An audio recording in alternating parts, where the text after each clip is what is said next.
Tigers, Bulldogs, Saints. Welcome to DC Blitz, presented by DeKalb County Insurance.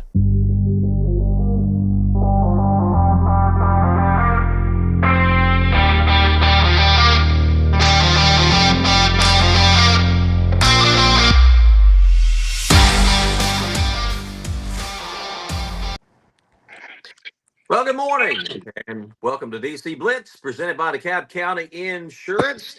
We are back in the little square boxes again this morning.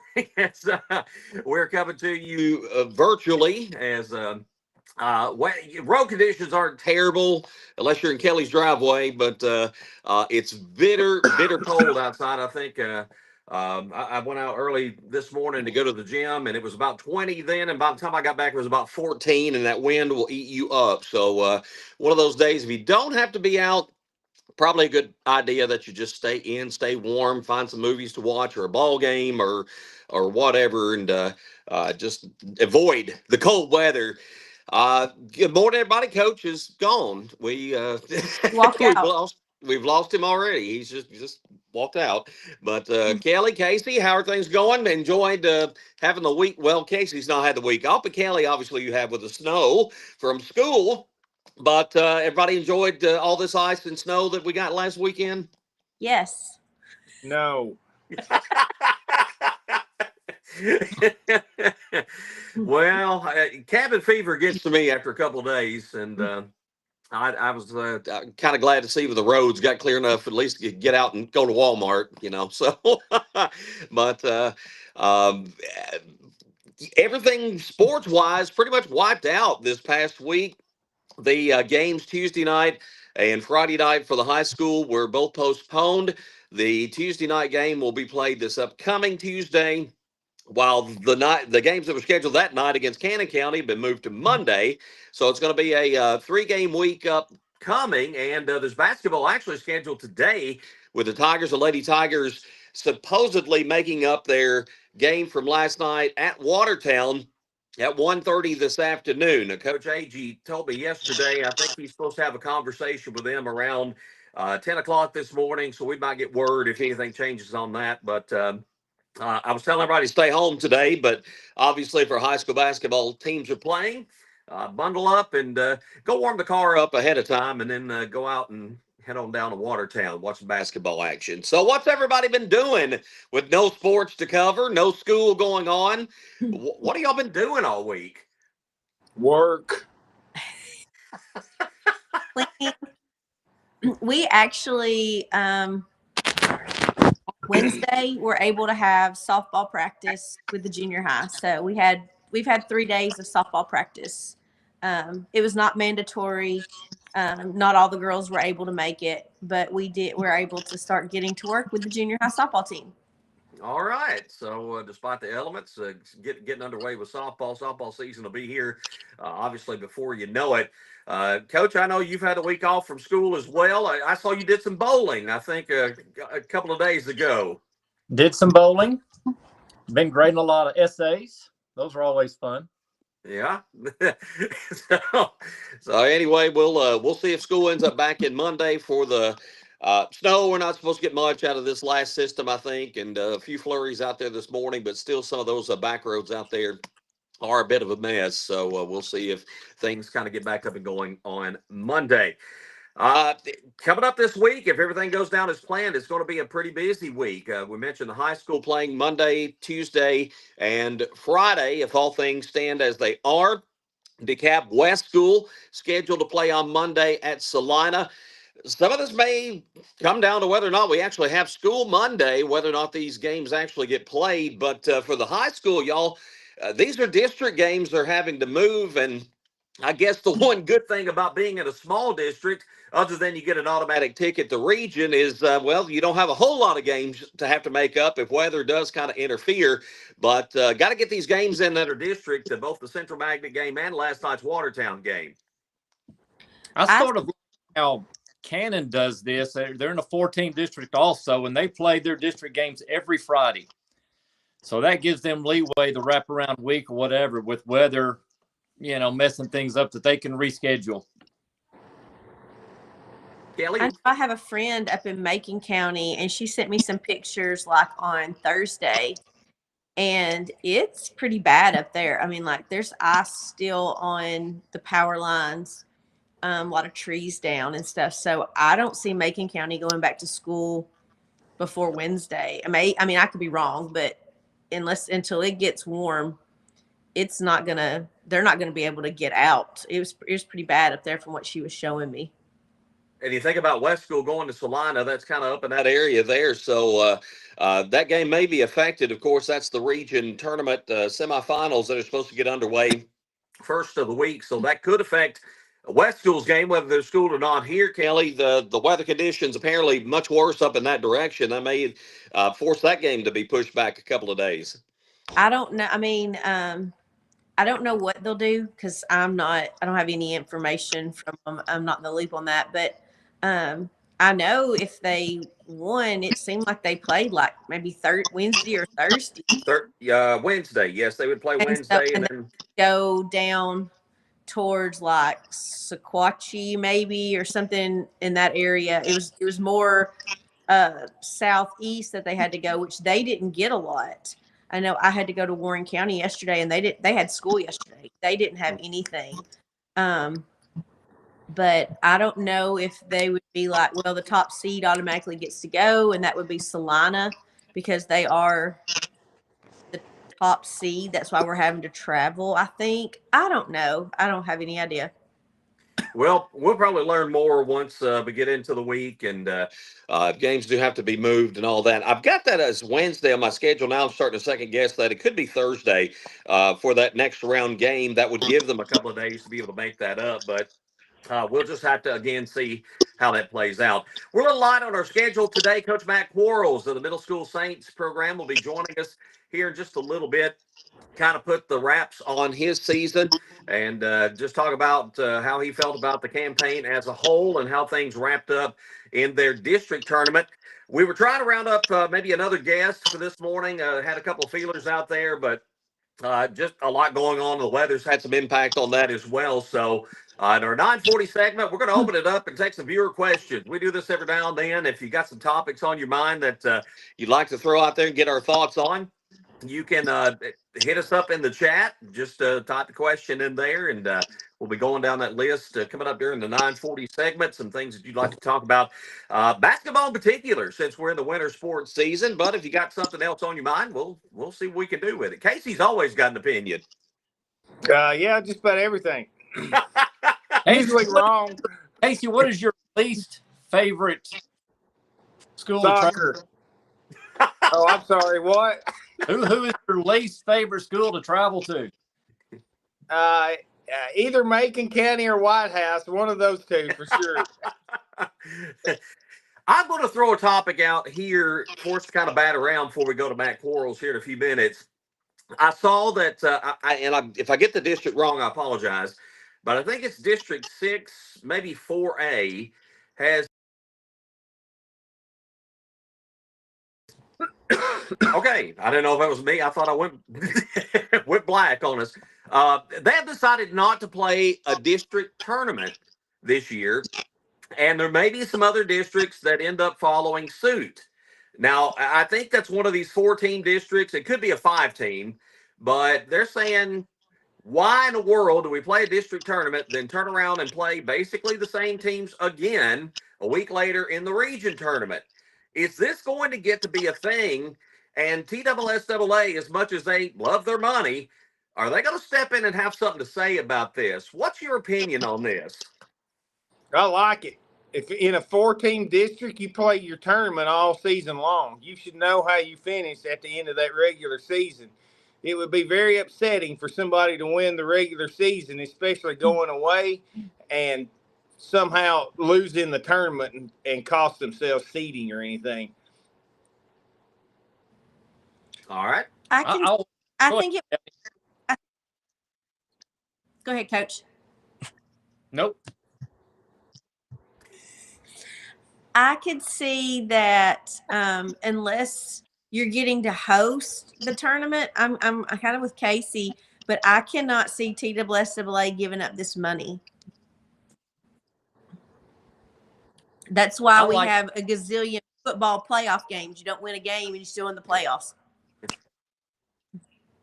I think that's one of the things about baseball, basketball that separates it from football, that you have that opportunity to excel at the right time. And you may have had a horrible regular season schedule or whatever record, but you always have the hope in those sports of a tournament and being the Cinderella. And we love March Madness for this. We get teams that win championships to get that automatic berth that we just love, and we fall. There's our Cinderella story, and I think that would take that element away from it. And we talk about even our DeKalb County Tigers last year struggled through the district schedule, and then started to make a little bit of run because they were peaking and playing hot at the right time. I agree with that, except in a 4-team district, every team's making the region tournament anyway. It would just be about where you would be seated in that tournament. And the plaque. Can't forget that plaque. And the plaque. Yeah.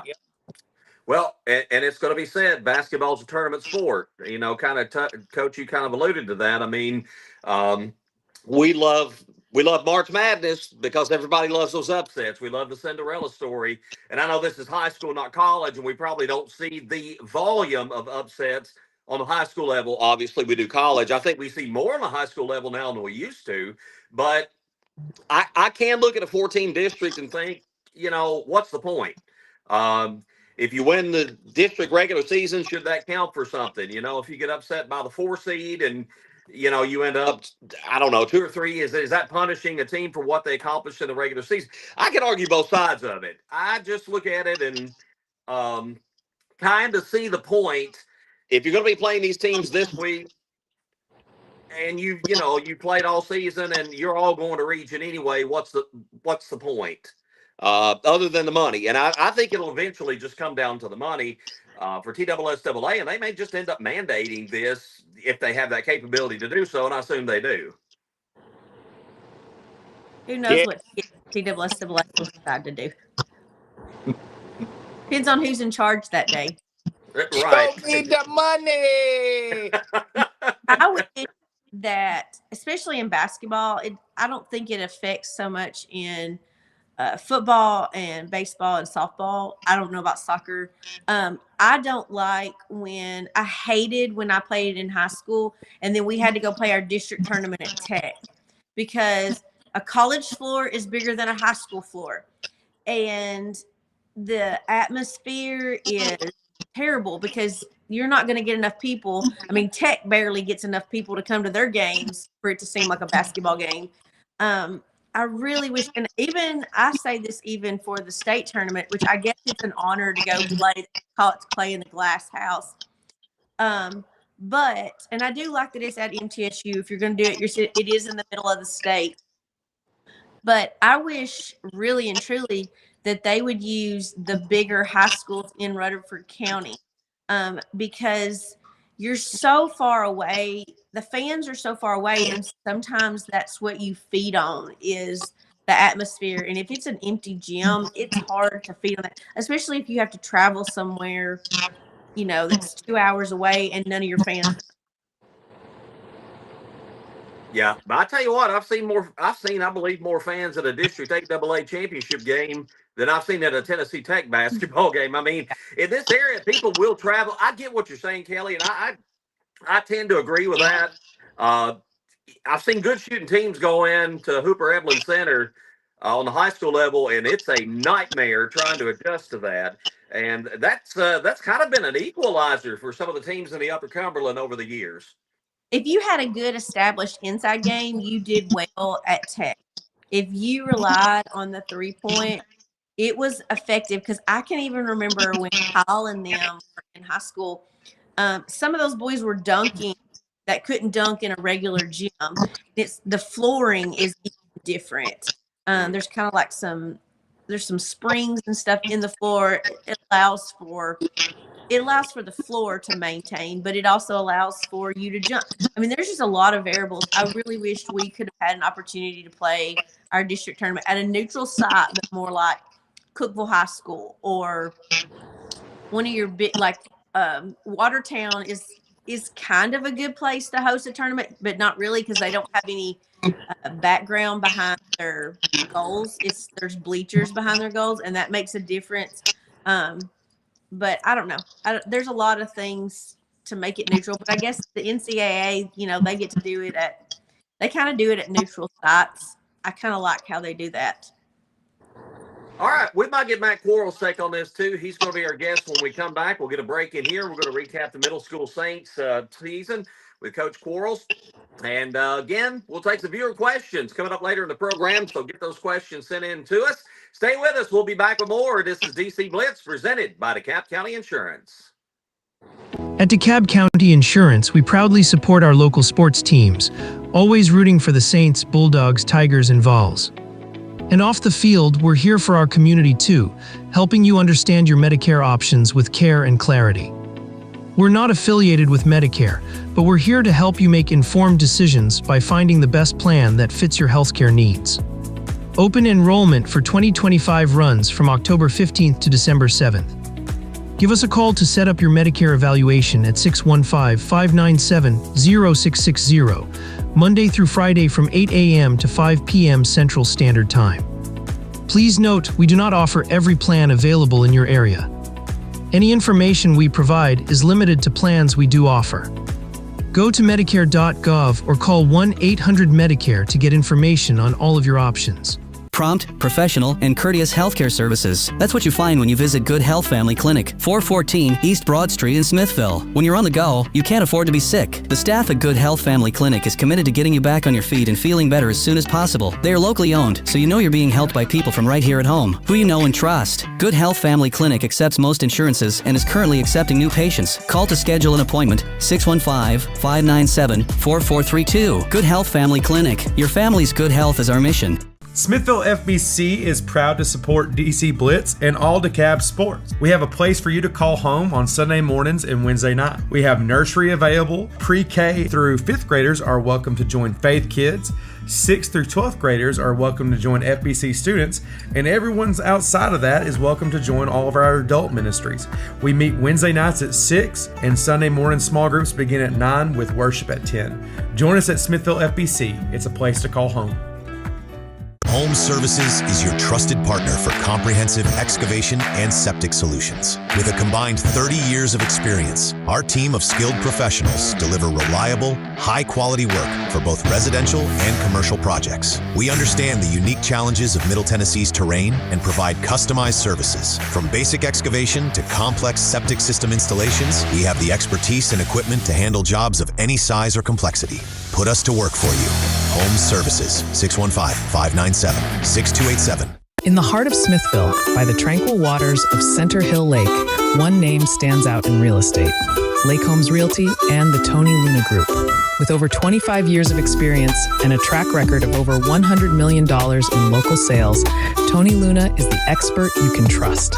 Whether you're selling your cherished home or seeking that perfect lakeside retreat, Tony's commitment ensures you'll get top dollar for your property. Call 615-210-9522 and take the first step towards your real estate success. Liberty Auto Glass and Calibrations has served the Upper Cumberland area as a premier auto glass shop since 2011. Located at 1620 South Jefferson Avenue in Cookeville, our business offers chipped glass repair, glass replacement, windshield repair, and much more. Plus, on-site service is available. We also offer free mobile installation. We look forward to assisting our customers with any and all windshield repairs. For all your auto glass needs, stop by Liberty Auto Glass and Calibrations. Phone 931-979-7339. At Love Cantrell Funeral Home, we understand that this life is a journey filled with highs and lows. Just as every game has its final whistle, so too does every life have its final moment. When that time comes, Love Cantrell Funeral Home would love the opportunity to earn your trust. We provide compassionate care and professional services to fit your family's financial needs. Love Cantrell Funeral Home has been a proud sponsor of all DeKalb County athletics for over 65 years.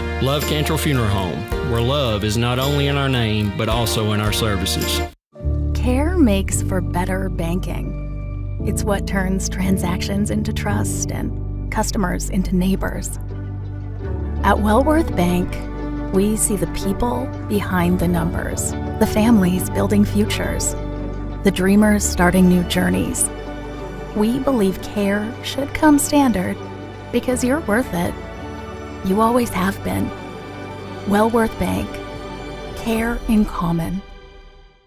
Ranger brake offers made in the USA, assembled in the USA, and world-sourced brake lines so that they can meet all levels of market demand. That helps them maintain a good, better, and best approach to giving customers the options they need to succeed with ease. Ranger Brake has a second-to-none qualifying process which ensures each and every product is certified before it's actually sold in the USA. By providing qualified products that are tested in the USA, Ranger Brake is doing their part to keep it safe out on the roads. Ranger Brake, proud supporters of all DeKalb County athletics. Smithville Church of Christ invites you to come worship with us. Smithville Church of Christ believes that God is a relational being who exists as Father, Son, and Spirit. That human beings have a created likeness to God which makes each of us eternally valuable. That salvation is the free gift of God, received through faith and expressed through confession, repentance, and baptism. That personal transformation, a process initiated by God's grace, gathers momentum as our will is increasingly brought into alignment with God's will.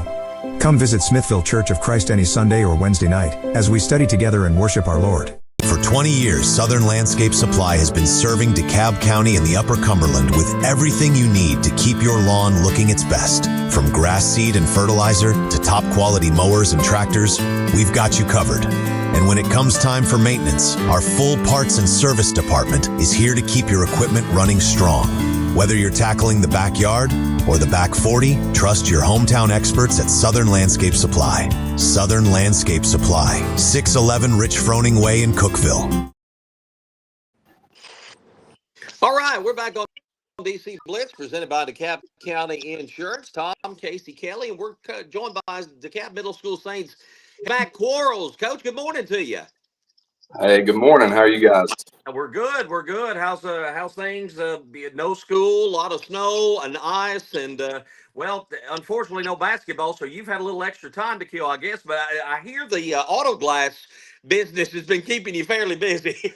Yeah, the ice make auto glass boom. All the little rock chips in the windshields, and when it gets cold like this, they run, and we sell a lot of glass. So good for business, but I'd rather be coaching basketball. I know you would be, and I do want to mention that Matt and Liberty Auto Glass, one of our sponsors here on DC Blitz, we appreciate that. Coach, before we get into the middle school team a little bit, we were talking a moment ago, and I want to get your thoughts because I know you follow basketball on the high school level as well. Some of the talk in one of the districts has already announced they're not going to have a district tournament, and there may be others that follow suit, and you've got teams with four, like ours, 4 teams in a district, some just 5 teams in a district. Do you see this maybe being a wave where we may see less and less district tournaments because you basically are seeing a lot of the same teams even when you move on to region, and then especially in a 4-team district where everybody's going on to region? Yeah, I mean, 4 teams, you play each other twice during the season. So, I mean, there's no better gauge than playing at home and away games. Some of these tournaments are being held at neutral sites. So, for example, in middle school, we might have to drive to Crossville, which is an hour and 15 minutes to play Avery Trace. But I like the home and away, and you get an even amount of games with each team, and I think that's the best way to do it. Personally, I mean, I don't like to take away more. I like the district tournaments because it's exciting and more basketball. Nobody wants to lose more games.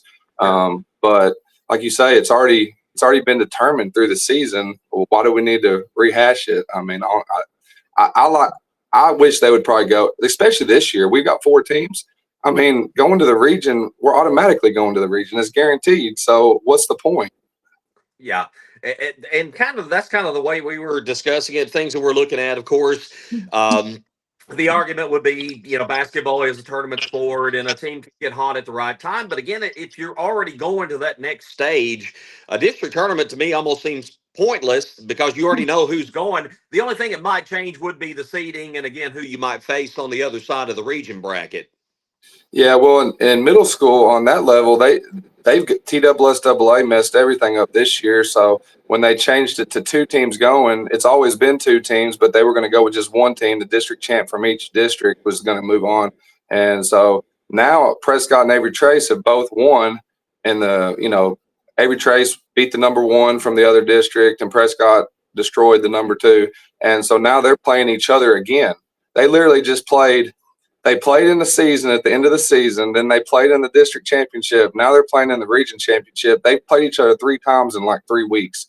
So they need to fix the brackets. I mean, I don't know. There's not much thought doesn't seem to go into it. So they kind of did change things up with football this year, which I still think 4 teams out of a region going to the playoffs in football is too many. But again, we all know it's all about the money. But they kind of changed that up to where, if 2 teams won instead of facing one another, they kind of changed the bracket where they would go maybe to East Tennessee. I think like Upperman played in Alcoa in the second round. I mean, you would go as far as you can, and Alcoa is not who you probably want to see in the second round, but it does kind of change it up a little bit to not have to see each other so quickly after having played one another. Football, I know you see each other in the regular season, but basketball, like you're talking about, within just a week or 2, you're talking about 3 times having to face one another. That just, it don't really seem fair, especially 2 teams like that potentially could go a long way in this deal. So when I went to Livingston Academy, and when I was in high school, our girls won the state championship, and they played back then it was Jackson County, Livingston, and I believe Upperman. All 3, they were always, was it not, Kelly? It was not in our district. They were in mine. They played right after you left. In mine, I graduated in 01, but because they had Emily Hughes, which is Emily Christian back then. But they played each other. I remember Jackson County and Livingston played 5 times, but they ended up playing in the state championship game. Jackson County beat Livingston every single time. When it got to the championship game, Livingston beat them. But the way they did the bracket back then, it kept allowing them to advance. They kept it, both teams could advance. And I just think that they ought to be on the opposite side of the bracket. You shouldn't be playing a team in your district in an elimination game with somebody in your district in the region. That's crazy.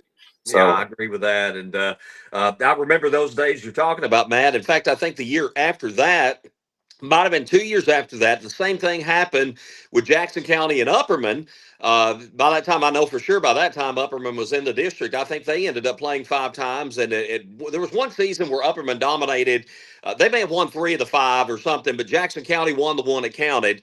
It ended up being actually the state championship game, but again, they saw each other so many times. But of course, it was good basketball. The matchups were always good and entertaining, but in a way, it just still doesn't seem fair that had one of them got eliminated somewhere along the way, they still might have been the second best team in the state, and they would have been knocked out sooner than that. Yeah, that's my whole point, especially with middle school, the way they've done it. I mean, Avery Trace is deserving to be, in the last 4 or 8 or whatever, and one of them's going home Monday. They play each other Monday, and one of them is going to be eliminated. And so this all through camp and through this season, I'm going to say we played around 40 games, somewhere in that area. We lost to 2 AA schools. We're AA in middle school. We lost to 2 AA schools the whole time. So we're probably, I don't know the actual record through camp and everything, but we have 4 losses total in 40 games to AA schools. That's Prescott and Avery.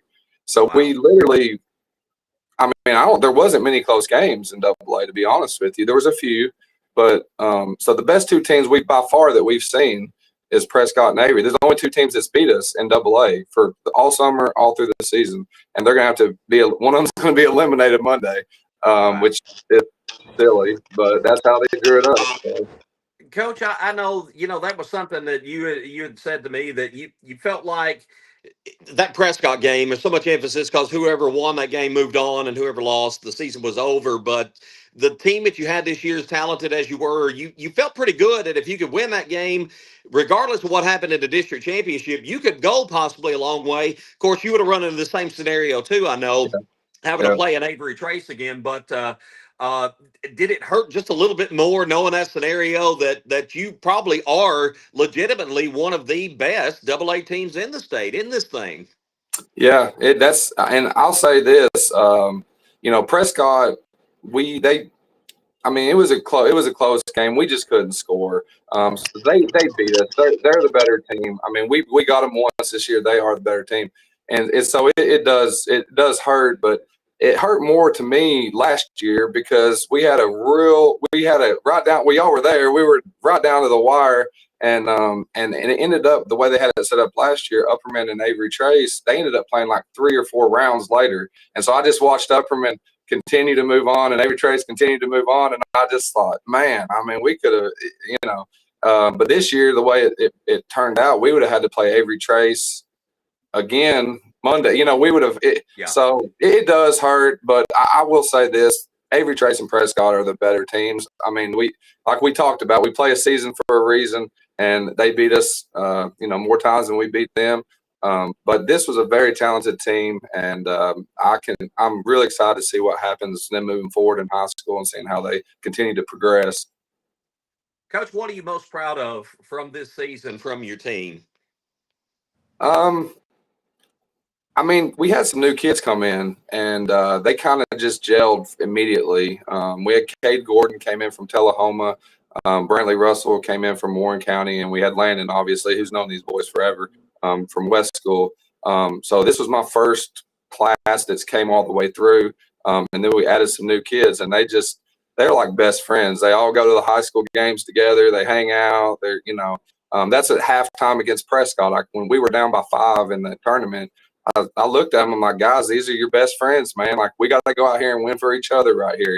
Just do it for your teammate. Do it for the guy next to you. It didn't work out, but just the way they gelled together and was unselfish. I mean, we had everybody on our team was averaging 8 or 9, 10. I mean, you never knew any night who it was going to be.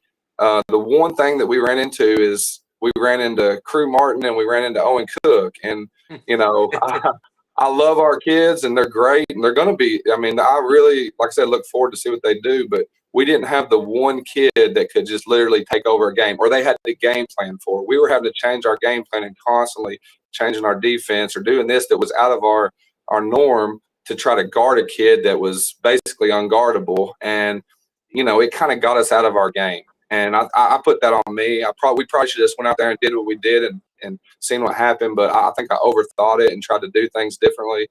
But we just didn't have that one kid that could just absolutely put the ball in his hands and he's going to hit one from 25. Or if you come out and guard him, he's going to blow by you. And, not to take anything away from our kids. I love them all. And they had a great season. But we just didn't have that one that was just going to take it over. And that's the difference in teams like that continue to advance is they normally got one kid that can just absolutely take over a game. Both of those teams do. So, Kelly? Well, what I've seen from last year to this year with your team is kind of what you're saying. The development, like Logan Guard coming on, and even Skylar Harriet, which we all kind of knew Skylar was going to be good. But we didn't. He was sneaky good. I mean, he got some playing time as a 7th grader, and then Brantley Brooks takes a big growth hop, and then you get 3 kids that come in. We never get 3 kids that transfer in that are good kids and can play basketball. You might get good kids. You might get a tall kid, but they don't play basketball. And so I think you really did have a good core, but like you said, having that one kid that can take over a game. And I don't know if they attribute that to, I know Owen had played some higher level. He'd been playing up in AAU, and I know Cruz, he plays, I think he plays Serial Killers, and they play some top level stuff, which I think didn't Landon play with him last this time? year. But Cruz been playing since 4th grade, just nonstop. You know what I mean?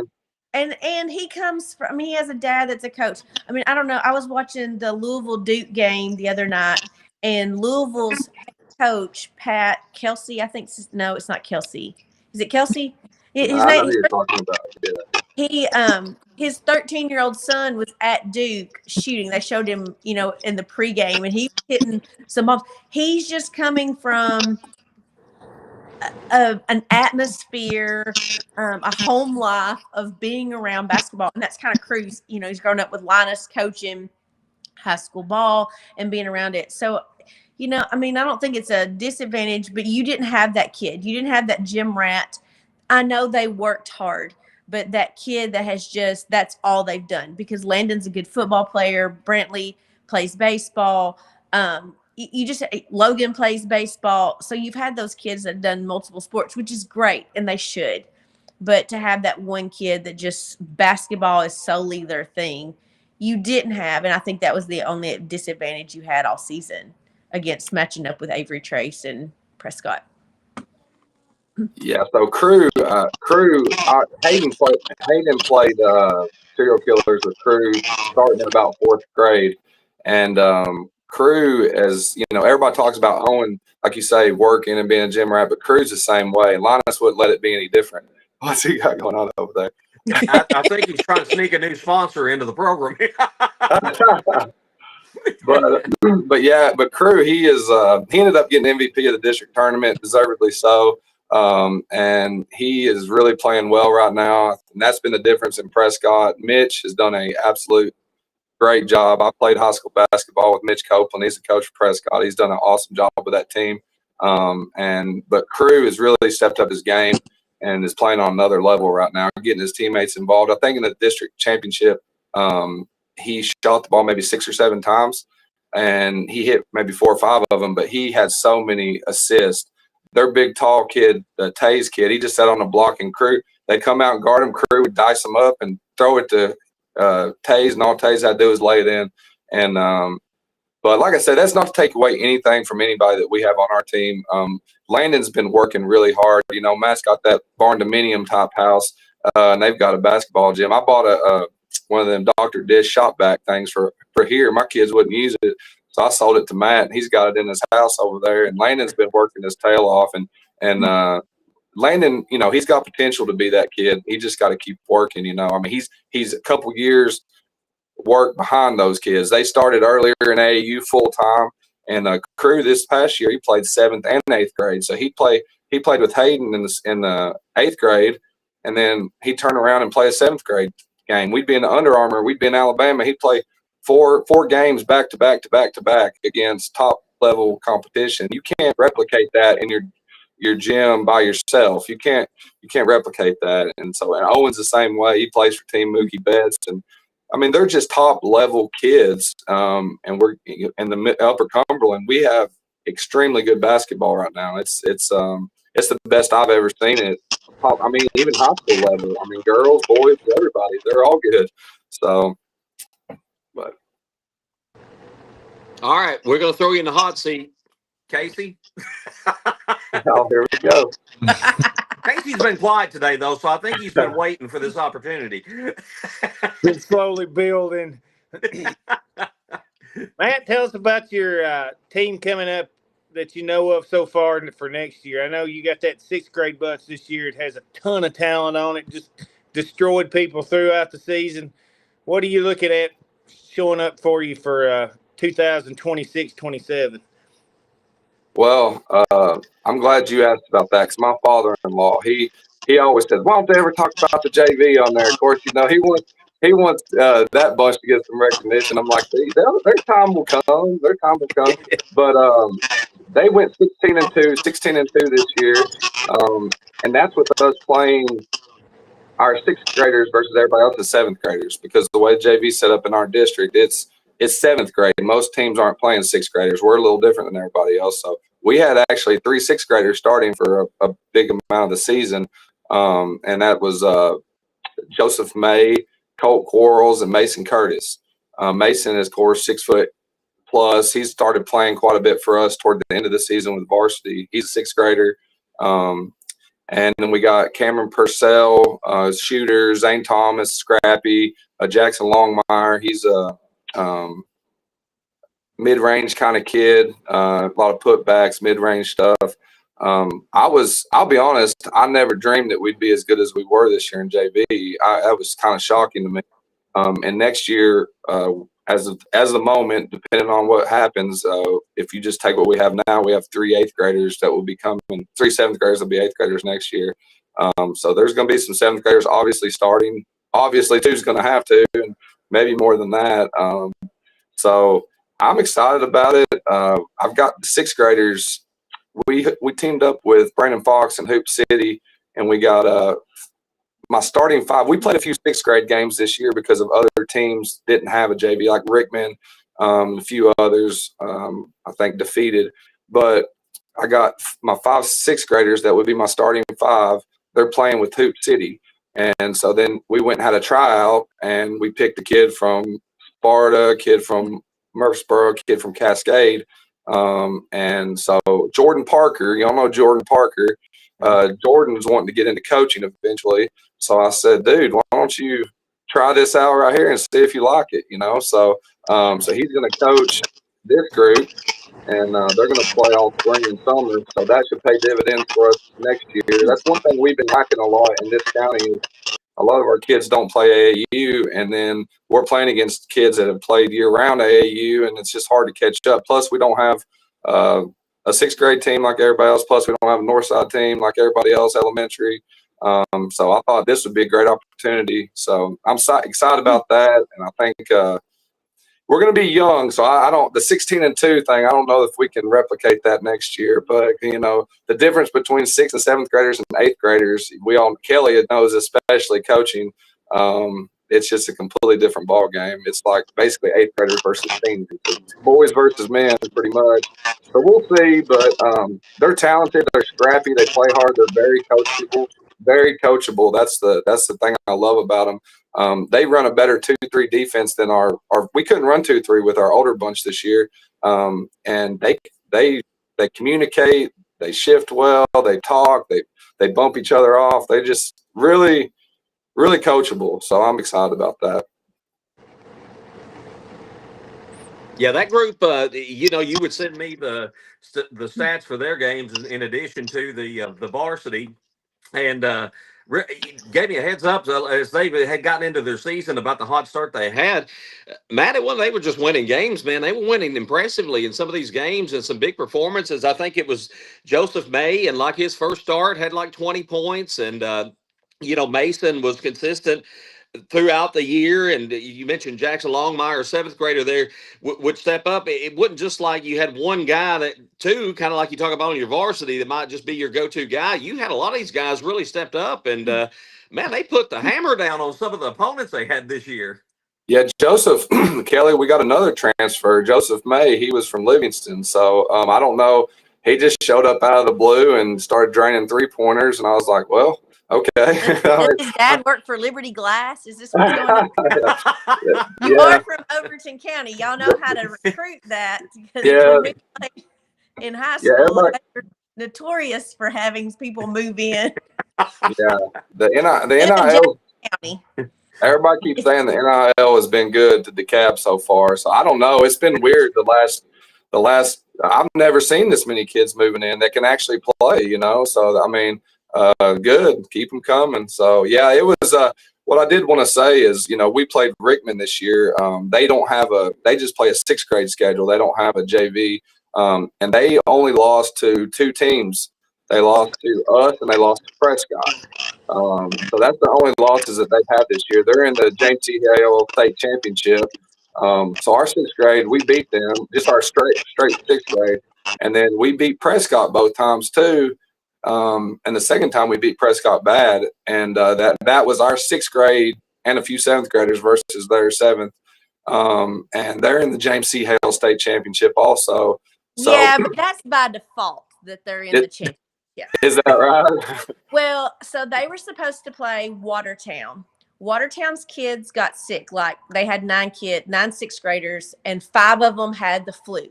So they called, and James C. Hale was like, yes, we'll move the game. We'll do it. And Prescott was like, no. He was like, I'm not coaching 3 games this week. So Prescott would not move the game. So they made Watertown forfeit.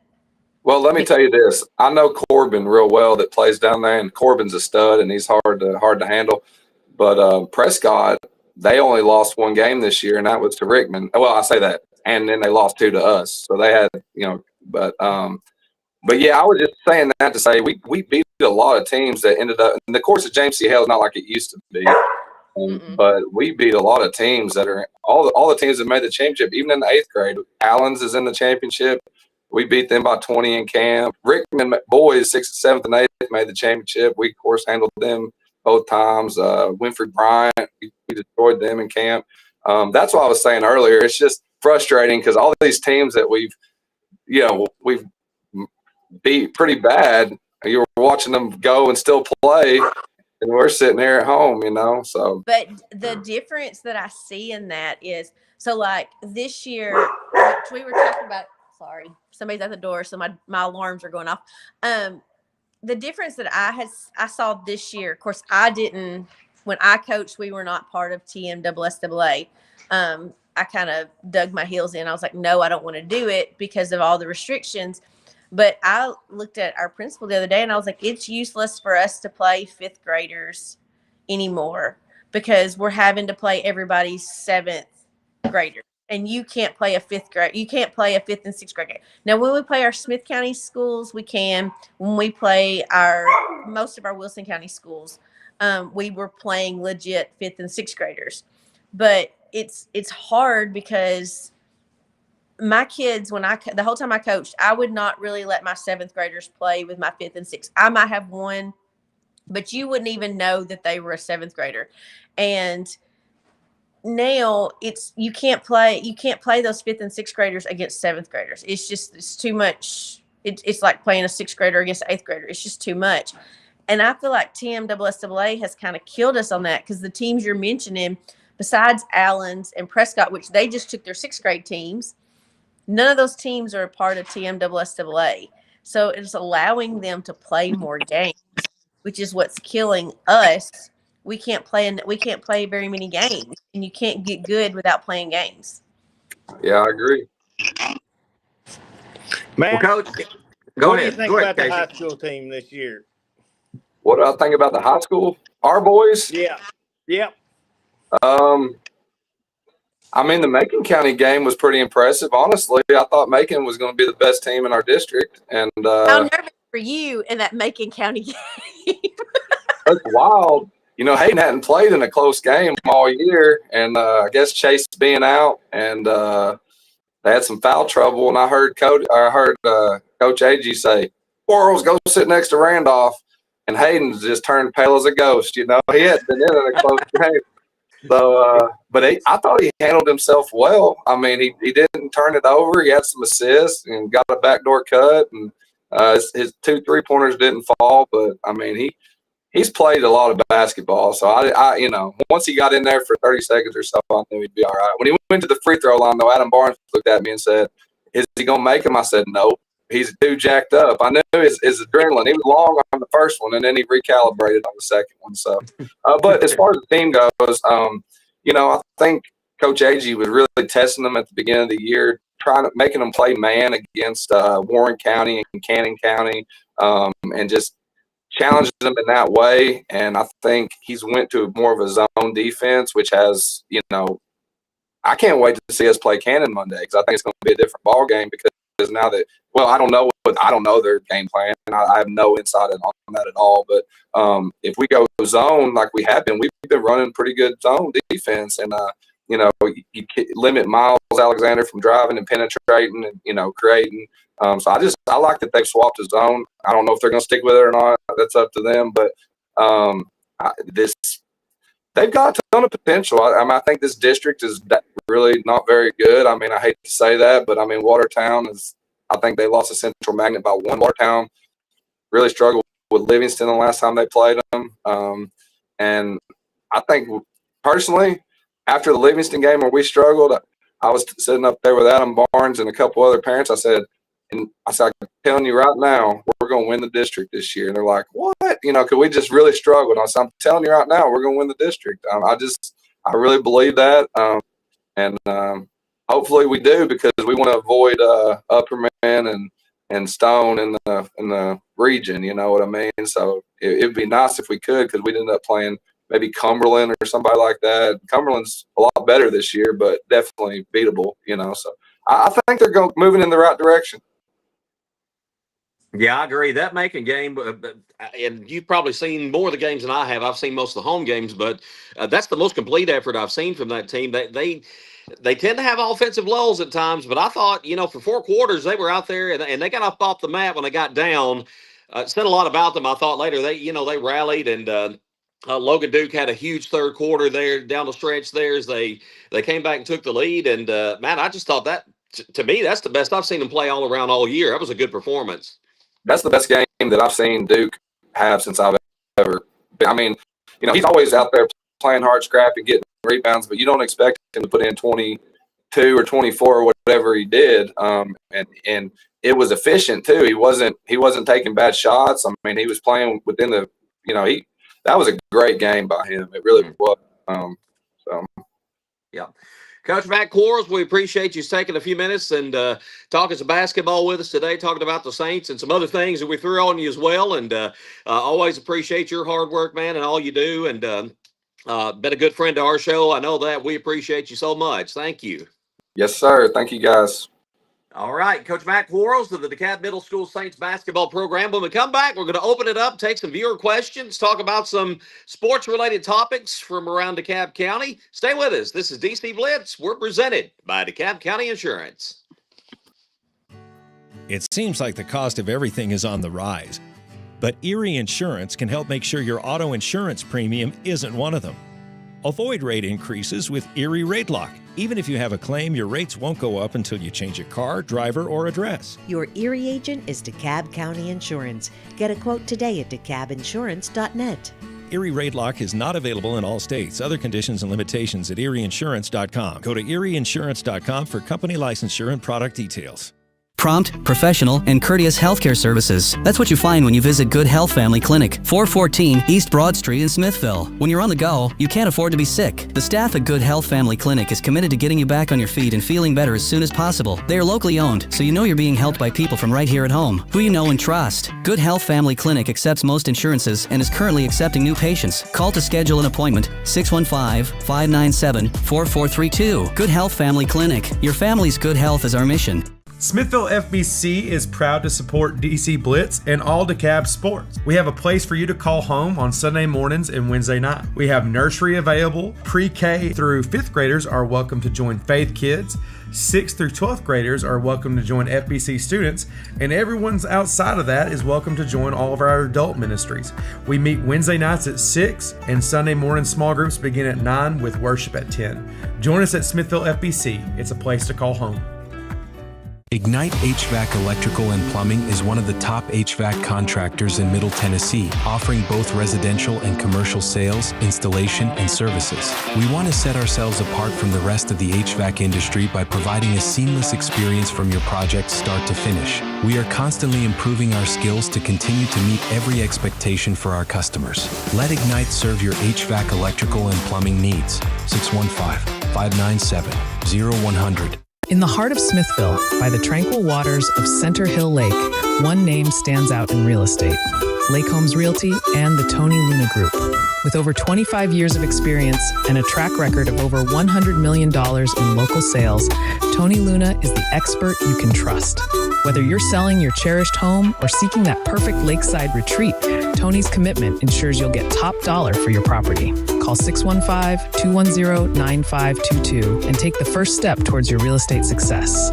Liberty Auto Glass and Calibrations has served the Upper Cumberland area as a premier auto glass shop since 2011. Located at 1620 South Jefferson Avenue in Cookville, our business offers chipped glass repair, glass replacement, windshield repair, and much more. Plus, on-site service is available. We also offer free mobile installation. We look forward to assisting our customers with any and all windshield repairs. For all your auto glass needs, stop by Liberty Auto Glass and Calibrations. Phone 931-979-7339.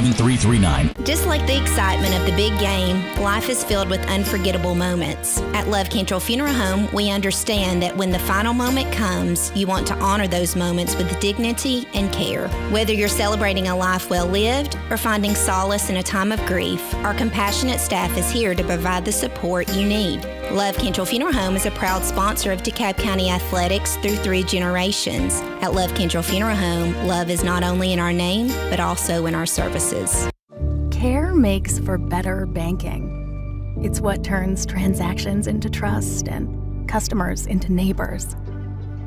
At Wellworth Bank, we see the people behind the numbers, the families building futures, the dreamers starting new journeys. We believe care should come standard, Because you're worth it. You always have been. Wellworth Bank. Care in common. Brain Your Brake offers made in the USA, assembled in the USA, and world-sourced brake lines so that they can meet all levels of market demand. That helps them maintain a good, better, and best approach to giving customers the options they need to succeed with ease. Ranger Brake has a second-to-none qualifying process which ensures each and every product is certified before it's actually sold in the USA. By providing qualified products that are tested in the USA, Ranger Brake is doing their part to keep it safe out on the roads. Ranger Brake, proud supporters of all DeKalb County athletics. Smithville Church of Christ invites you to come worship with us. Smithville Church of Christ believes that God is a relational being who exists as Father, Son, and Spirit. That human beings have a created likeness to God which makes each of us eternally valuable. That salvation is the free gift of God, received through faith and expressed through confession, repentance, and baptism. That personal transformation, a process initiated by God's grace, gathers momentum as our will is increasingly brought into alignment with God's will. Come visit Smithville Church of Christ any Sunday or Wednesday night as we study together and worship our Lord. Bad Boy Mowers' legendary reputation for strength, performance, and value is now available with Bad Boy tractors. From mid-size to subcompact models powered by 22 to 35 horsepower water-cooled diesel engines, your tractor work just got real easy. On the farm, the ranch, or even around the house, Bad Boy tractors deliver power and durability all day, every day. Bad Boy tractors work with an attitude. Find your big boy tractor at Southern Landscape Supply, 611 Rich Froning Way in Cookeville. Visit them online at thesouthernlandscapesupply.com.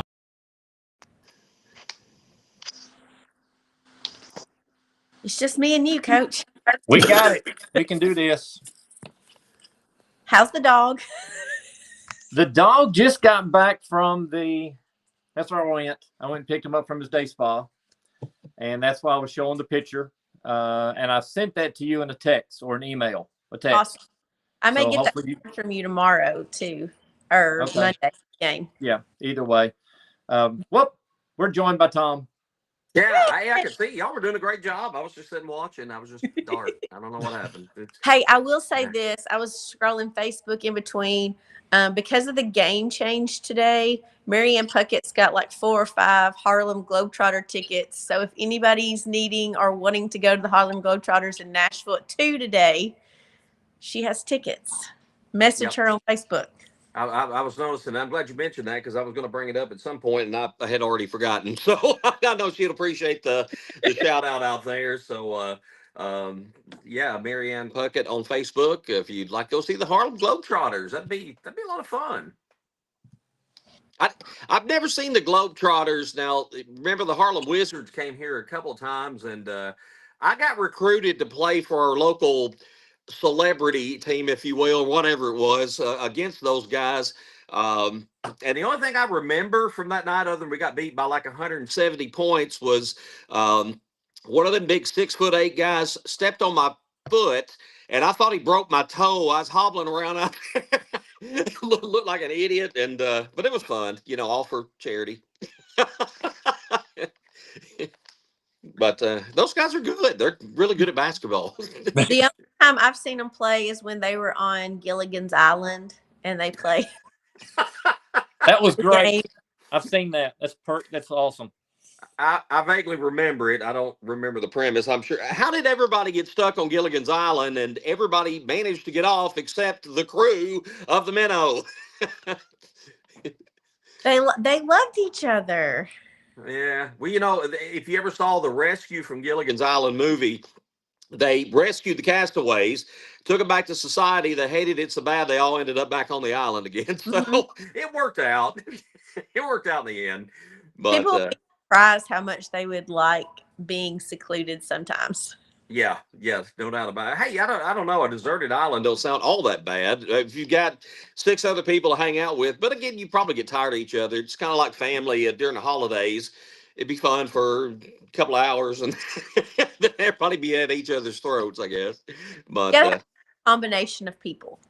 Yeah, for sure. So I don't see any questions in the queue. I don't know that we have any, so maybe nobody wants our opinion on anything today, but that's okay. I'm sure we'll find something to talk about here. As far as we know, as far as the Tiger and Lady Tiger game is still on, I've not seen anything to the contrary. I've not gotten a text from Coach Agee or anything, so I got a text from Brandon that said the game is on for sure. For sure. Okay, so there you go. Get out today and bundle up, buddy, because I'm telling you, it's cold. That wind will saw you in half out there. But go out and watch your Tigers and Lady Tigers.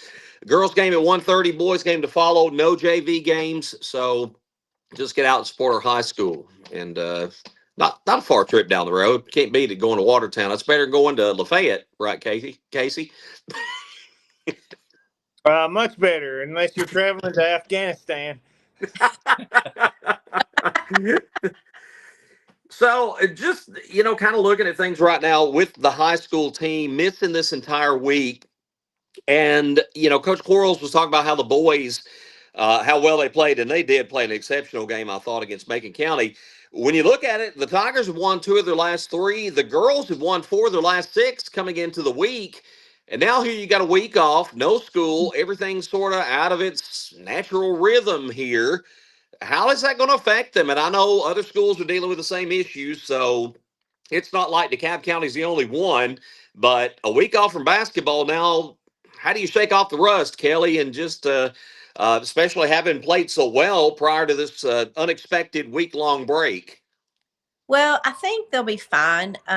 They've probably been in the gym. I know we received a message from the director of schools as coaches, and it said, use common sense. Do not, have the kids out in a dangerous situation trying to practice. And so I think they probably did that. I think Wednesday, I think everybody kind of got started back. It kind of cleared off enough for the main roads. But, like Wilson County, we had to go to Lebanon one day, and there's a lot more ice that way. Yes, they've gotten some of their main roads, but they have to clear all the interstates before they start doing any of the side roads. So we had to go the interstate to get to Lebanon. So I'm not sure Watertown has gotten to practice a lot. Most of Macon County didn't have electricity the first 2 days. So everybody is in the same boat. If you had any injuries, you've had time to heal those, and you've had time to put in a good game plan. The kids should be well rested. So they're kids. We put a lot more on it sometimes, but they're kids. They should be able to bounce back, and, it may affect some of their rhythm, but they should be able to get that right back. All right. We have a question. Coach Brandon Cox with the high school softball team. I'll have to let you in on the backstory. Are you getting some trivia questions ready for high school softball games? Now, I've been recruited along with Jordan Atnip. We'll be tag teaming to do the public address announcing for the Tigerette softball this upcoming spring. Obviously, we'll be streaming some games, so I'm going to be missing some. So Jordan and I are going to tag team. But the first game is coming up on March 5th. And in between innings, we're going to ask some sports trivia questions. And already for the first game, Jordan is going to be there with his Jude's Traveling Food Truck. And whoever wins our trivia contest on that March 5th game is going to get some free goodies from Jude's Traveling Food Truck. So we're going to change it up. We'll have a little in between inning music, but we're going to do some trivia. I think that'll be fun. Can we submit answers from another field? Must be there to win, Kelly. I may have to send a kid over to get something to eat, though. Yeah, absolutely. What absolutely. if the field is adjoining to that field? Oh. Well, we hope. We haven't discussed it with him yet. The great thing about Coach Fox, he has a daughter on the junior high team, so we see him quite a bit. We've been discussing things back and forth about working with players, and hopefully we can get maybe a game. It'll work out that we could play a game on the high school field, so these junior high girls kind of get to see. But for a middle school, we do have pretty nice facilities for a junior high team. We've put in a lot of work for this off season. Amanda and her husband, Mark Pritchard, have put in countless hours. We've put new dirt on it. We're getting new bases. We're getting a new scoreboard. So we're making some improvements to the field. Would like to get some new bleachers. Have talked to the school system about that. There's just not any on one side.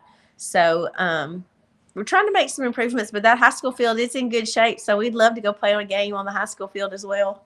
All right. Brandon said yes. I don't know if that's in reference to you all playing on the high school field or in reference to the trivia, but we'll just say it's a reference to you playing on the high school field. That way you can, you can put him hold in it the up hot there. seat. But He's been really kind to help with the junior high stuff. So I think it's going to be a good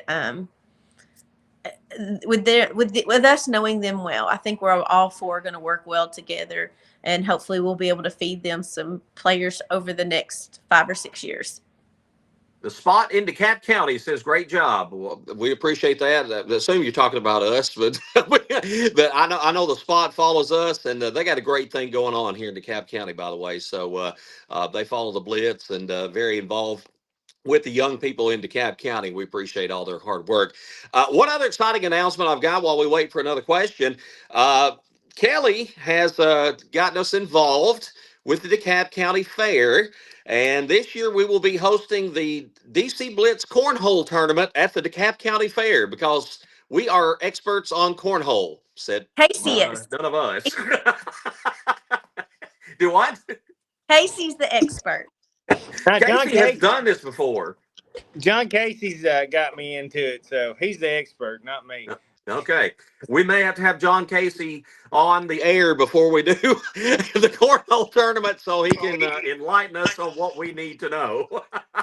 He's pretty vicious. You might want to be careful.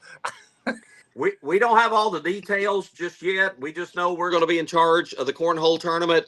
And from what I hear, it's pretty darn competitive. So we're excited about that and open to any suggestions, by the way, because Kelly, I think as you explained it, they've typically done a blind draw for teams. And I know, but, also there are teams out there that like to play together. So what would be the best option? We'd like some feedback just to kind of get an idea of what people would prefer. We want to do this to make it fun, make it competitive. There's a little bit of prize money involved. I know the fair, what week is it? It's in June. Do you know, Kelly? Hold on. I have to look at my calendar. It's That's too far in June. advance. I don't know what next week holds. It is June 22nd through the 27th, I believe. Okay, 22nd through. So I think I spoke with Jeff McMillan yesterday evening. He said probably would be sometime Wednesday or Thursday. He would get back with us on the exact date. But and it's inside. It's inside the Ag building. Thank so goodness. It will be around. Yeah, it'll be hot. So we'll be happy about that. All right. So if you're into cornhole, keep that in mind. We'll be in charge of that tournament. We'll do our best not to mess it up. Thankfully, we've got Casey. I don't even know what Casey's doing right now, but he's done this sort of thing before. My phone is going dead. I'm trying to plug it up. Which view of Casey do you like best? The side view or the vertical? I thought he was imitating one of those bean bags flying through the air, just kind of tossing this way, that way. I was doing my Chris Vance impression from last week.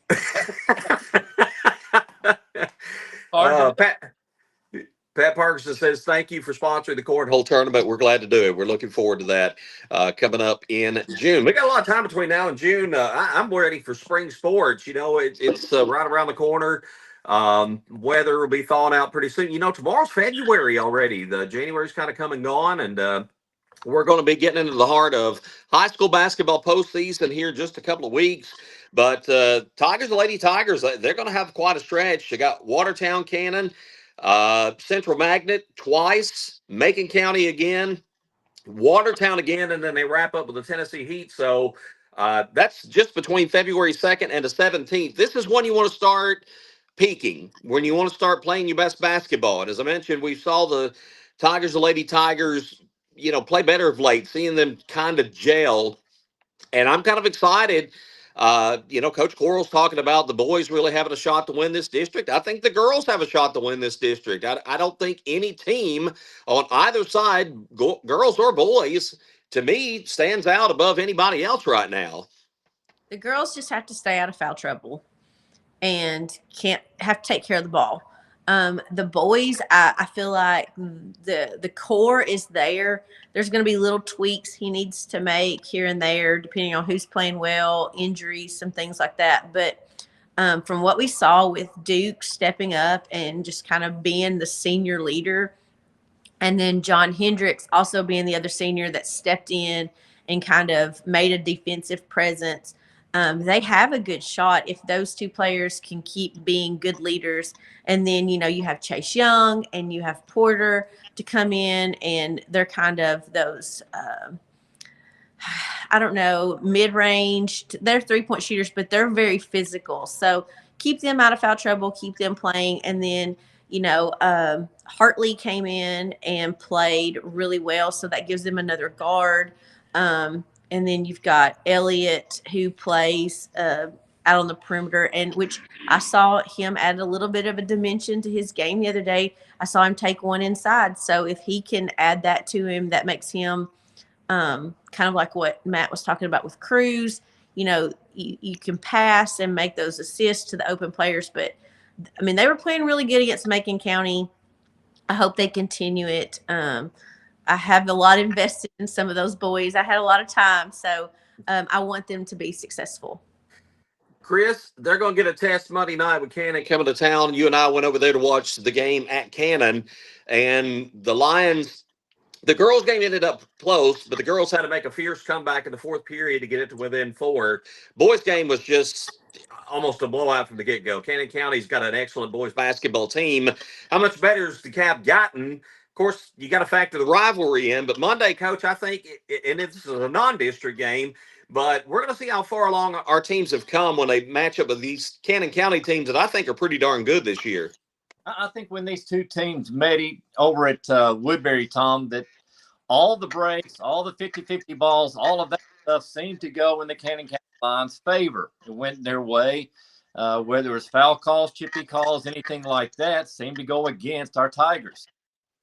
I think playing at home is going to have a huge impact. I haven't seen the Tigers play enough on the road to see if there's a difference between their effort at home and their effort on the road. But they have been playing better of late. They're going to have that home gym. It's a team that is a rivalry game. Cannon has been playing well. They lost to Smith County in a very contested ball game. That's probably first or second in their district. We know that we have seen Smith County play DeKalb County earlier. Wasn't much of a ball game there either. So, I look for DeKalb to bounce back. Coach Nave said he could not believe that DeKalb, Coach A.G. played as much man against the Lions as he did. He did not think that they could hold up, and that proved to be the case. So, I'm excited about us being there and calling this ball game. I know that a lot of the Tigers looking forward for a second chance at the Lions. Yeah, we will be there Monday night, as Coach mentioned, and we always tell folks, please don't just sit home and watch it. If you're fully capable of going, get out there and go pack the stands. Normally, when Cannon and DeKalb play, whether it's Smithville or Woodbury, the gym is packed. We hope that's the case coming up on Monday night. But if you can't make it, or if you've got relatives out of town or something like that, we will be streaming the game here on Facebook Live and the Blitz YouTube channel as well, starting around 5:50 with our pregame. Casey, DeKalb and Cannon are longtime rivals. This may be a question we can bat around just a little bit. Is Cannon County still DeKalb County's biggest rival? And I'll say across the board, not just basketball, but we don't play them anymore in football, haven't in a few years. Is this still DeKalb County's #1 rivalry? I don't think it is. When they chose not to play us in football anymore, I think that ended that for sure. Now, is it a bitter rival? Sure it is. It's always going to be a bitter rival just because of the geography of the two counties. But if you're asking me who our biggest rivals are now, #1 is Upperman, I would think, would be going away. And then you'd be looking at Macon County and White County as our other big rivals. The days were when it was Cannon County, Smith County, Livingston Academy, and that's one of the things that I kind of hate about all this realignment is that you lost some of that. And but as time marches on, you pick up new rivalries, and I think if you were to ask the average sports enthusiast that has, any involvement with any sport in DeKalb County right now, I think probably 8 to 9 out of 10 would say their biggest rivalry is probably Upperman right now in all sports. Kelly, do you see it that way? I would almost think of Smith County, and the only reason I say that is that we can be competitive with them. I know, I don't know. I just don't feel like Upperman. I never played them, so I don't care. I mean, I know like last year we had to play them 3 times in baseball. But other than that, they're not really on my radar. I feel like they're going to bump up higher to like 4A any day now, just because of enrollment and how much Putnam County is growing.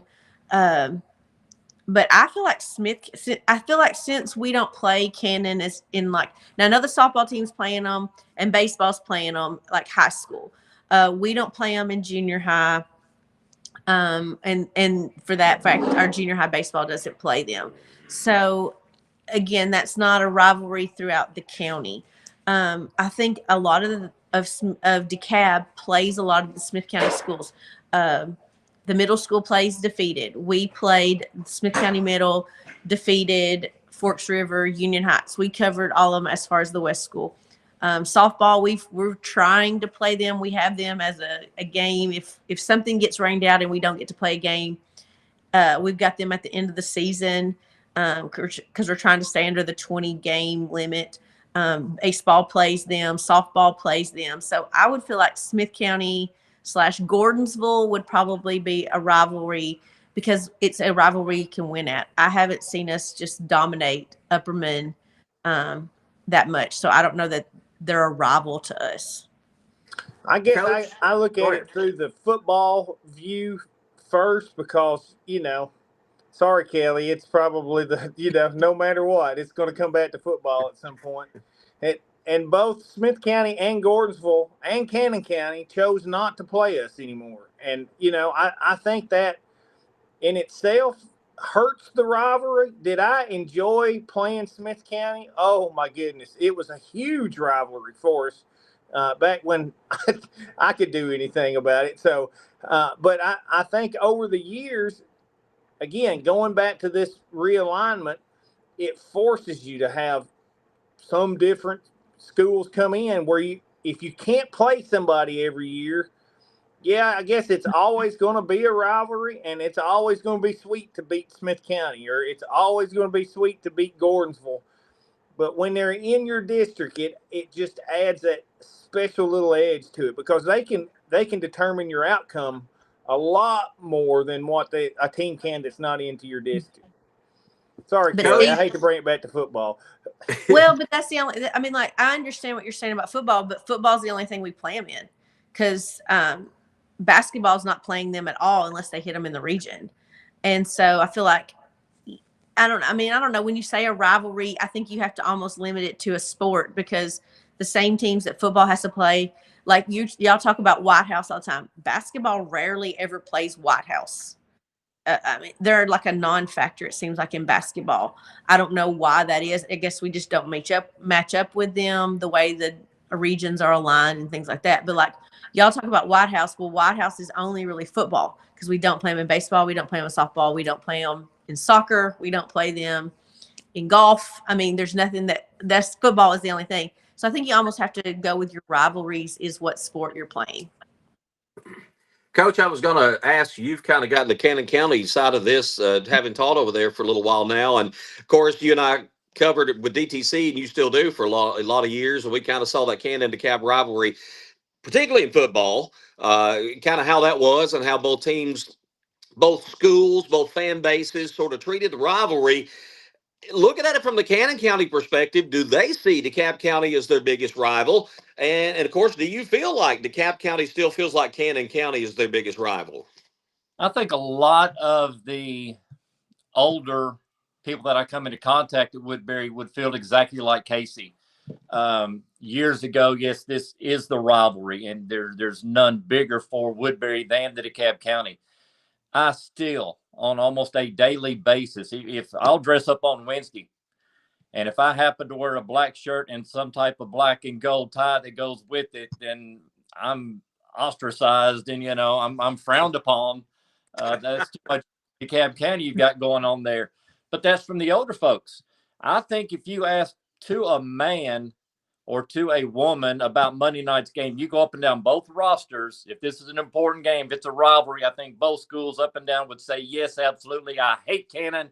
Yes, I hate DeKalb. I think that would be there.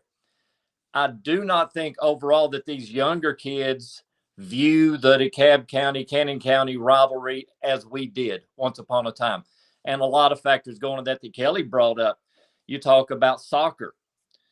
Cannon's not been very good at soccer. Like Upperman, they've not been very good at soccer. So when you look at soccer, boys and girls, DeKalb County's rivalries are Stone, Cumberland, and Livingston.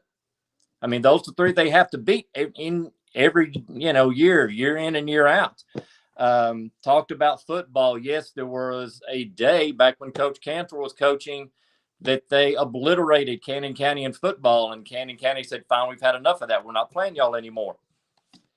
Played a couple of years back, got that back in, and then I don't know what happened the last time and why under coach's decision, not to play, whether it was pressure to or not. I do know that Coach Hinch and Coach Shaw have both said they're interested in renewing the football rivalry. I think both coaches look at it and we're too close proximity-wise. It's too much of an old rivalry not to renew this thing and get it going. Back to Kelly, individual sports is going to dictate and determine who is the rivalry based on who a particular sport has to beat to advance deep in the playoffs. Yeah, I think, and if you go back even further, way back, and I remember, covering sports back in my early years, a lot of people will talk about the DeKalb Watertown football rivalry back in the, late 60s through the 70s was a big deal. Cannon was always on the map, but that was a big deal. DeKalb and Livingston, even going into some of Coach Trapp's earlier years, DeKalb Livingston has been a huge rivalry because, they were so kind of like Upperman has become in football. Livingston was kind of that speed bump we couldn't quite get over at times. And when we did, it was sweet, but they were very tough to overcome. And I think that became a rivalry. I think it's evolved. Losing Cannon in football. Now, let's be real. That series became so one-sided in football that I can understand why Cannon didn't want to play anymore, and them being in a smaller classification now.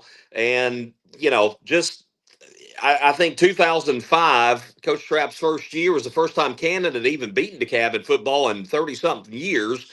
And they've only won once or twice since that point. So maybe they look at it like it's not really a rivalry. We can't compete. Although I do think Cannon as a program now is better off than they were, let's say 5 years ago, 10 years ago, when we really just kind of had our way with it. So maybe it comes back around, and with them being more competitive and different coaches in place, maybe we see that come back. I certainly hope so. To me, basketball has been the one sport during my time covering sports over the years that I thought DeKalb Cannon had its most intensity. Some of that just, the animosity between communities, if you want to call it animosity, you hope it's good-natured animosity.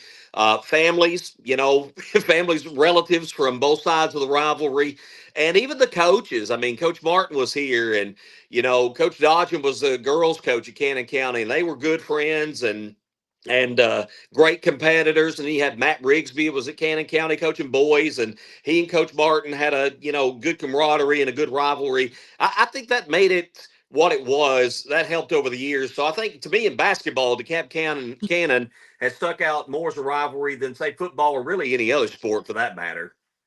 Well, also you have to look at, I think the rivalry kind of fell off a little bit when Cannon consolidated their schools. So no longer, like, I know the West School, we used to play all the Cannon County. We played all the Cannon County and Smith County schools. That was kind of that's who we played. And when they consolidated schools, some of your kids from Short Mountain ended up coming to DeKalb County.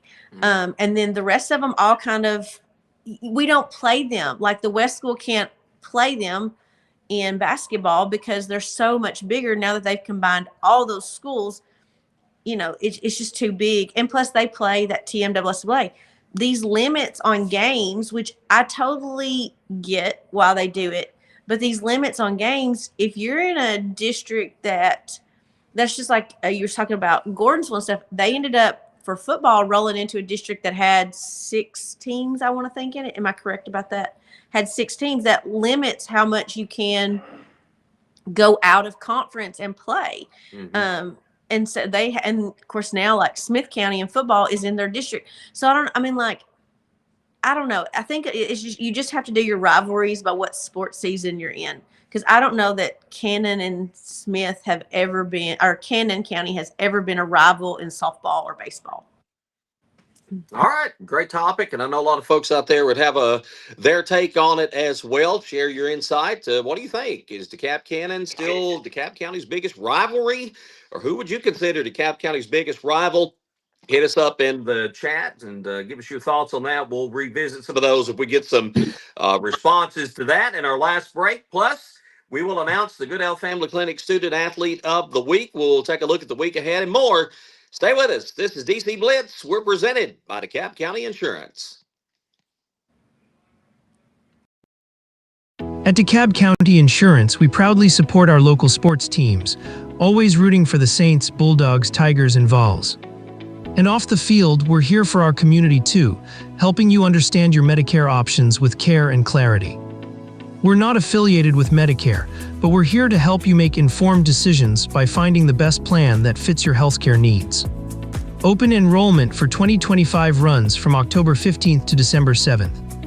Give us a call to set up your Medicare evaluation at 615-597-0660, Monday through Friday from 8 a.m. to 5 p.m. Central Standard Time. Please note, we do not offer every plan available in your area. Any information we provide is limited to plans we do offer. Go to Medicare.gov or call 1-800-MEDICARE to get information on all of your options. Prompt, professional, and courteous healthcare services. That's what you find when you visit Good Health Family Clinic, 414 East Broad Street in Smithville. When you're on the go, you can't afford to be sick. The staff at Good Health Family Clinic is committed to getting you back on your feet and feeling better as soon as possible. They are locally owned, so you know you're being helped by people from right here at home, who you know and trust. Good Health Family Clinic accepts most insurances and is currently accepting new patients. Call to schedule an appointment, 615-597-4432. Good Health Family Clinic. Your family's good health is our mission. Smithville FBC is proud to support DC Blitz and all DeKalb sports. We have a place for you to call home on Sunday mornings and Wednesday night. We have nursery available. Pre-K through 5th graders are welcome to join Faith Kids. 6th through 12th graders are welcome to join FBC students, and everyone's outside of that is welcome to join all of our adult ministries. We meet Wednesday nights at 6, and Sunday morning small groups begin at 9 with worship at 10. Join us at Smithville FBC. It's a place to call home. Home Surveillance is your trusted partner in video surveillance equipment. Our team understands the critical importance of safeguarding your family and securing your business assets. We offer comprehensive solutions tailored to your specific needs, ensuring peace of mind through advanced technology and expert installation. As a locally owned and operated business, we take pride in our community and strive to build lasting relationships with our customers. Let Home Surveillance help you protect the things most important to you. Give us a call at 615-597-6287. In the heart of Smithville, by the tranquil waters of Center Hill Lake, one name stands out in real estate: Lake Homes Realty and the Tony Luna Group. With over 25 years of experience and a track record of over $100 million in local sales, Tony Luna is the expert you can trust.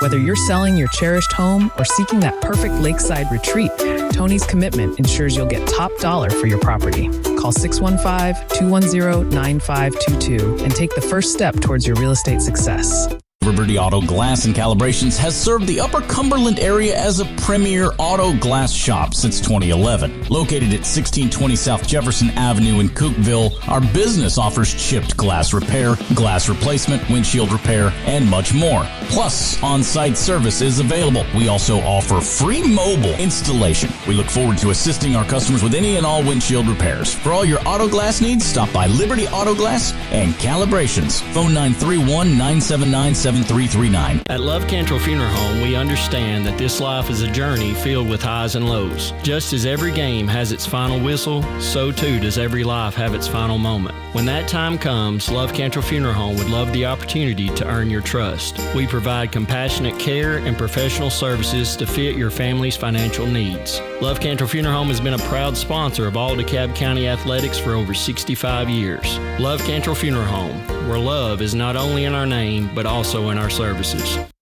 Care makes for better banking. It's what turns transactions into trust and customers into neighbors. At Wellworth Bank, we see the people behind the numbers, the families building futures, the dreamers starting new journeys. We believe care should come standard because you're worth it. You always have been. Wellworth Bank. Care in common. Brain Your Brake offers made in the USA, assembled in the USA, and world-sourced brake lines so that they can meet all levels of market demand. That helps them maintain a good, better, and best approach to giving customers the options they need to succeed with ease. Ranger Brake has a second-to-none qualifying process which ensures each and every product is certified before it's actually sold in the USA. By providing qualified products that are tested in the USA, Ranger Brake is doing their part to keep it safe out on the roads. Ranger Brake, proud supporters of all DeKalb County athletics. Smithville Church of Christ invites you to come worship with us. Smithville Church of Christ believes that God is a relational being who exists as Father, Son, and Spirit. That human beings have a created likeness to God which makes each of us eternally valuable. That salvation is the free gift of God, received through faith and expressed through confession, repentance, and baptism.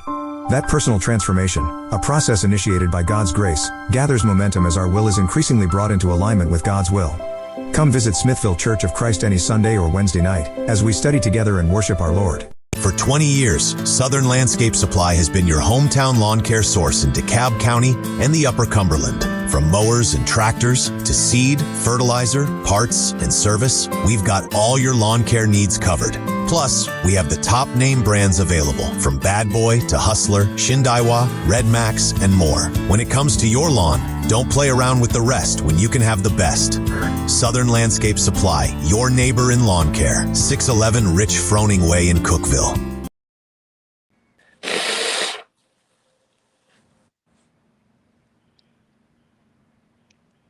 Hello, welcome back. I don't know where my other two people are. Hello, Kelly. We can't see you, Casey. That's probably best for everybody.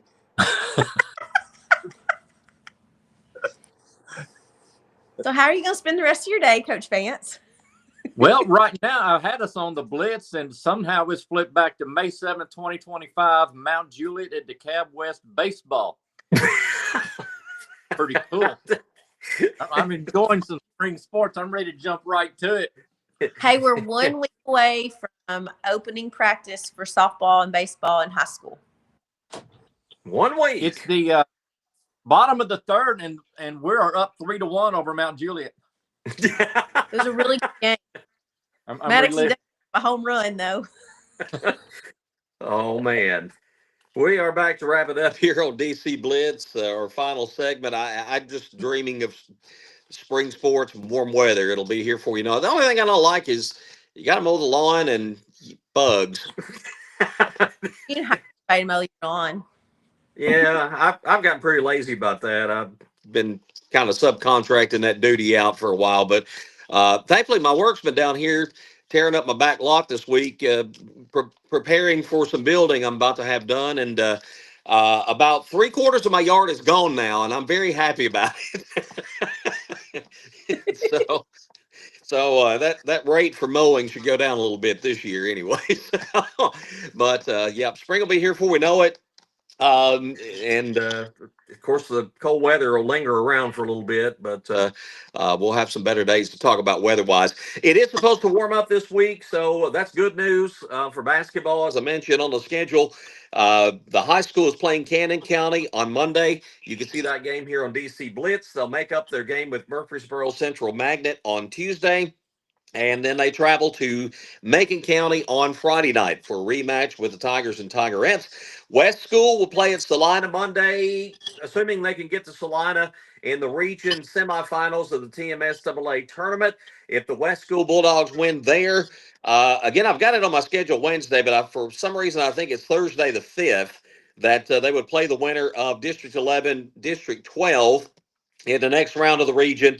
And then next Saturday would be the region final, should the Bulldogs make it that far. And of course, we'll be keeping tabs on that and reporting all that information on our Blitz Facebook page. So could be a very busy week for basketball, hopefully so, with the temperatures warming back up to the 40s by I think the middle of the week, which will feel like a heat wave compared to what we've had the last several days, no doubt. Welcome back, Casey. Hey, I was just thinking about something about the Cannon County rivalry thing. What's that? Do you want this to be my last thought, by the way? Because sure. I know we're getting down towards the end. It's going to be pretty good, I think. So. All right, fire away. Well, I was just thinking that, first, I think DeKalb County basketball and Cannon County basketball are always going to be rivals. It's just too deep in history. It's a neat thing. We play too often. It's great. But I will say that DeKalb County is doing its part to make the Cannon County DeKalb County rival fair in all sports, though. I think it's done a lot just in 2025. Let's see. We gave them our kicker, their superintendent, and their best teacher. Yeah, what are they giving us in return, by the way? Yeah, I'm waiting for the backflow from all that. Those future draft picks? We need draft picks, yeah. Yeah. We'll get a janitor to be named later. Yeah. You should wear a shirt that signifies you as the greatest teacher in Cannon County every day to work. I would do that. Like, hey, what if I bought you like an employee of the month shirt? Would you just wear that? Employee of the year? Are you gonna make it black and gold, Casey? Black and gold employee of the year.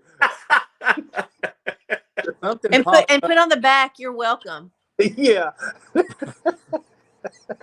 I think the teachers that made that vote back in the fall or whatever was having a hangover moment. I can't really put a finger on exactly why I was chosen.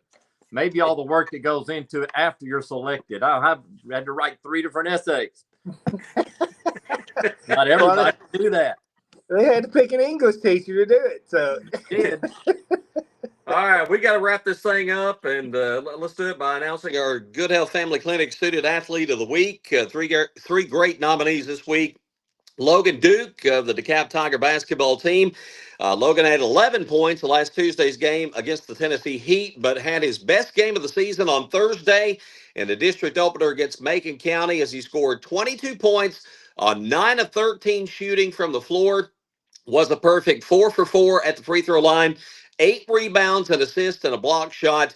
And the Tigers, he was also plus 14 during his time on the courts. The Tigers beat Macon County 63-56. Brooke Fuson of the Lady Tiger basketball team. Brooke's offense broke out in a big way in their 2 wins last week. Already known for her defensive prowess, Brooke was one of 3 Lady Tigers in double figures last Tuesday. She had 15 points in a win over the Tennessee Heat, but then she matched her excellent effort on Thursday as she had another 15 points, 14 of which came in the first half as the Lady Tigers down the Macon Tigerettes 61-58. And Aubrey Harden of the DeKalb Middle School Lady Saints. Aubrey had 3 points in the Lady Saints season-ending loss to Avery Trace, but her stellar defensive play helped hold the Lady Red Raiders to just 38 points in that game. Coach Aaron Patterson said, quote, Aubrey has stepped up both offensively and defensively throughout the season, especially in key moments. She has made critical plays that have directly influenced our team's success throughout the year. I'll tell you what was kind of funny. I'd already got the nominations for Logan and for Brooke. And when I first got the one for Aubrey, I was not thinking, and I thought it was Aubrey Houston, and I thought poor Billy and Sarah is going to have a fit if the two sisters were both nominees, but it turned out to be Aubrey Harden. I'd read it wrong, but three great nominees this week. And after all the votes were tallied, Brooke Fuson of the Lady Tiger basketball team is this week's Good Health Family Clinic Student Athlete of the Week. So congratulations to Brooke. She really did break out offensively last week, and Shot was very confident. We actually had her on the broadcast, and she was very confident on the broadcast, sitting and talking with us for a few moments during the game as well. Yeah, she's a great kid. I aggravate her about I said, I thought you said you didn't want to shoot, and she was like, I don't, and so this new confidence, I'm loving seeing that out of her. Absolutely. All right, next Saturday, if the weather cooperates, and it looks like as of now it will, of course, that's a week away, we will be at Smithfield KFC Taco Bell. We were supposed to be there 2 weeks ago, or last week, I should say, and it didn't happen. We were supposed to be there this week, and the weather didn't allow it to happen again, so we're going to shoot again for next week. Chris Jones has been wanting to have us out for quite some time, and we're planning on being there live back in person, and they're having some good food, hopefully, along with a great show next Saturday morning at the Smithville KFC Taco Bell. All right, we got Casey's. Yeah. Is that the same time? Yes, same time, 9 o'clock. Yep. All right, we got Casey's closing thought. Kelly, what you got to wrap us up today?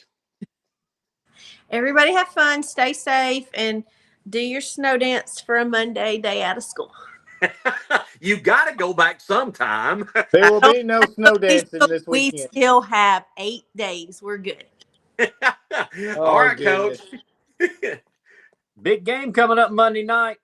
Let's back what we've been talking about. This being a huge rivalry for DeKalb County. Need to show that black and gold against them Cannon County Lions.